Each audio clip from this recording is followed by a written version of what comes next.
अब देखिएगा, इसमें कुछ बेसिक टर्म्स है, जैसे कांस्टेंट किसे कहते हैं, तो कांस्टेंट जिसका वैल्यू क्या हो, हमारा फिक्स्ड हो, न्यूमेरिकल वैल्यू फिक्स्ड हो, उसको कांस्टेंट बोलते हैं। वेरिएबल क्या होता है, तो ऐसा सिंबल जिसका वैल्यू जो है वो फिक्स नहीं हो, उसको वेरिएबल बोलते हैं। बहुत एग्जांपल है, एक्स वाई जेड वेरिएबल हो गया, 1 2 3 -1 -5, ये सब क्या हो गया, कांस्टेंट हो गया। अलजेब्रिक एक्सप्रेशन क्या है, तो इन दोनों का मिक्सचर है। कैसे है, तो जितने भी आपके बेसिक ऑपरेशन देखते हैं, प्लस माइनस मल्टीप्लाई डिवाइड, इनका यूज़ करके और कांस्टेंट और वेरिएबल का यूज़ करके हम लोग अलजेब्रिक एक्सप्रेशन लिखते हैं।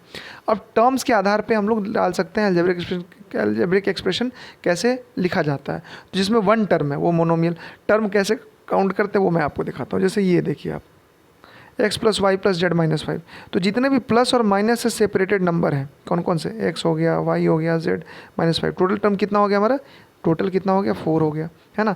लेकिन वही अगर कहीं लिखा रहा है सिर्फ 3x, तो क्या हो गया, वन टर्म यानी मोनोमियल हो गया। अब देखिए, दो या दो से ज़्यादा टर्म रहे, जैसे कि 3x -5, तो कितना हो गया, दो टर्म, तो बाइनोमियल है। या दो से ज़्यादा वाले टर्म को क्या कहते हैं हम लोग, पॉलिनोमियल्स भी कह सकते हैं। फैक्टर्स क्या होता है, तो जैसे किसी भी नंबर को, 8 को हम लोग फैक्टर में लिख सकते हैं 2 × 4, 2 × 2 × 2, 6 को लिख सकते हैं 2 × 3, तो फैक्टर्स के फॉर्म में भी लिखा जा सकता है किसी भी अलजेब्रिक एक्सप्रेशन को। कोफिशिएंट क्या होता है, तो यहाँ देखिए एग्जांपल्स है, 5xy में कोफिशिएंट ऑफ x क्या है, 5y है, मतलब जिसका कोफिशिएंट पूछा जा रहा है उसको छोड़ के जो बाकी बचा नंबर उसको लिख देते हैं। कांस्टेंट टर्म पता ही है -3, मतलब जिसमें कोई वेरिएबल नहीं लगा हो। लाइक अनलाइक टर्म कैसे डिसाइड करते हैं, सबसे ज़्यादा इंपॉर्टेंट यही है जिसमें आपका variable part same to same, मतलब कि अगर कहीं 5x लिखा है और दूसरे में 8x लिखा है, तो ये क्या है, दोनों का दोनों लाइक टर्म है, लेकिन 8x² हो गया तब ये लाइक टर्म नहीं है। दूसरा एग्जांपल देखिए, कहीं लिखा है 8xyz और कहीं लिखा है 4xyz, ये भी दोनों क्या है, लाइक टर्म, क्योंकि वेरिएबल पार्ट एकदम सेम टू सेम है, पावर तक सेम टू सेम है ना। कांस्टेंट में 4 लिखा रहा है, -4 लिखा रहा है, उससे कोई मतलब नहीं है, हम लोग को बस ये वेरिएबल पार्ट देखना है लाइक टर्म में। एडिशन और सब्ट्रैक्शन हमेशा लाइक टर्म में ही होता है। अब यहाँ बोल रहा है इन दोनों को हमें क्या करना है, ऐड करना है। कुछ नहीं करेंगे, इसको दो तरह से ऐड कर सकते हैं, कॉलम मेथड से भी, रो मेथड से भी। तो कॉलम मेथड करे, रो मेथड करे, एक ही चीज़ ध्यान रखना है, इनको लिखने के बाद इनका जो भी लाइक टर्म है उसको साथ रखें। जैसे x² वाले सारे टर्म को साथ रखें, x वाले सारे टर्म को साथ रखें, कांस्टेंट वाले सारे टर्म को साथ रखें।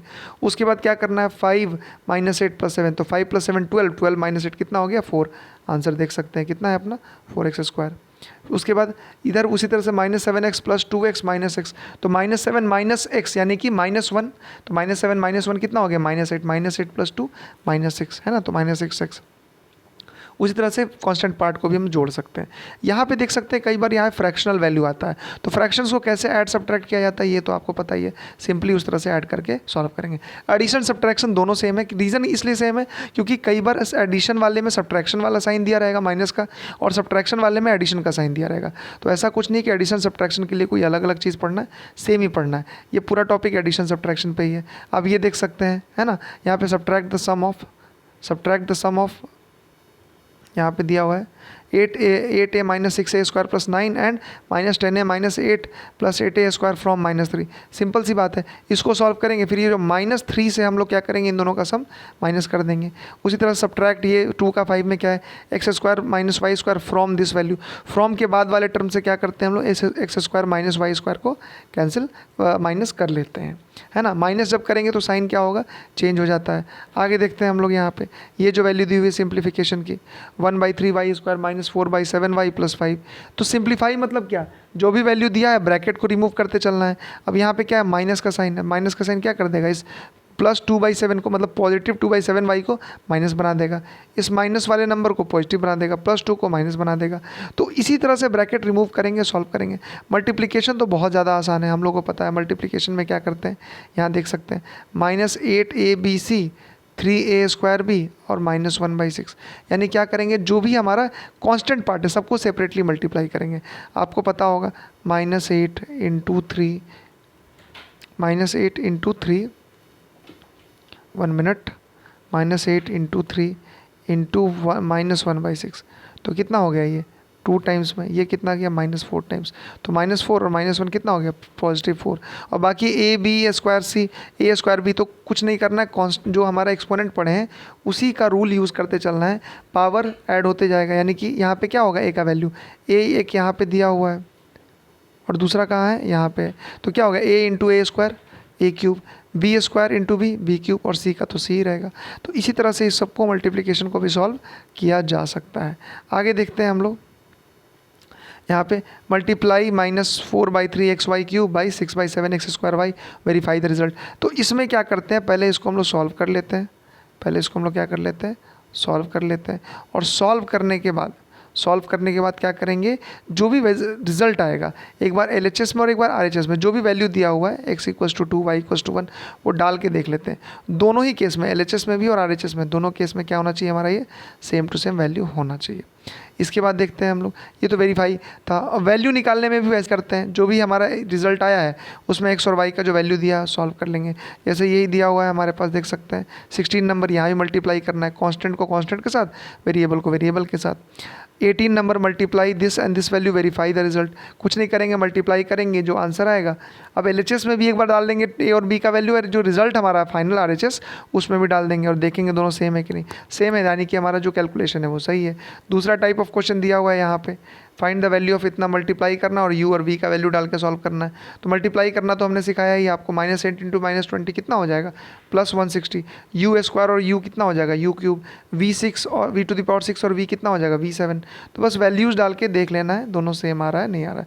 मल्टीप्लिकेशन मोनोमियल बाइनोमियल, अब यहाँ कुछ नहीं, मोनोमियल बाइनोमियल मतलब क्या, मतलब एक फर्स्ट नंबर में एक टर्म होगा, दूसरे में 2।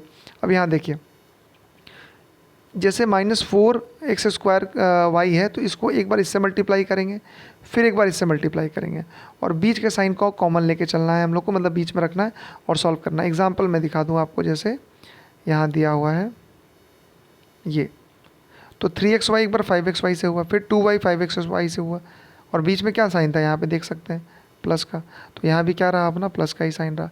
सॉल्व किए, आंसर हमारा आ गया।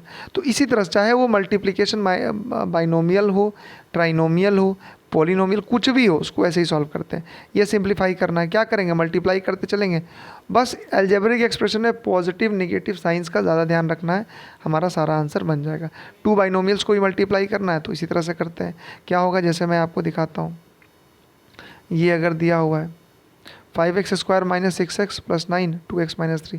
अब यहाँ सॉल्व किया गया कॉलम मेथड से, तो कॉलम मेथड में भी मल्टीप्लाई करते हैं। 3 से सबको मल्टीप्लाई किया हम लोगों ने यहाँ पे, है ना, 3 से सबको मल्टीप्लाई किया, और मल्टीप्लाई करने के बाद लिख दिया। फिर जब 2x से मल्टीप्लाई किया तो बस इतना ध्यान रखा कि लाइक टर्म के नीचे लाइक टर्म, तो 2x × 9 कितना हो रहा है हमारा, देखिए तो 18x हो रहा है, बट कहाँ लिखे इसको हम लोग, जो लाइक टर्म उसके नीचे लिखे, यहाँ 18x और 18x दोनों ऊपर नीचे है। फिर 2x को क्या करा, 6x से करा हम लोग, -6x से, तो कितना आ गया हमारा ये, -12x²।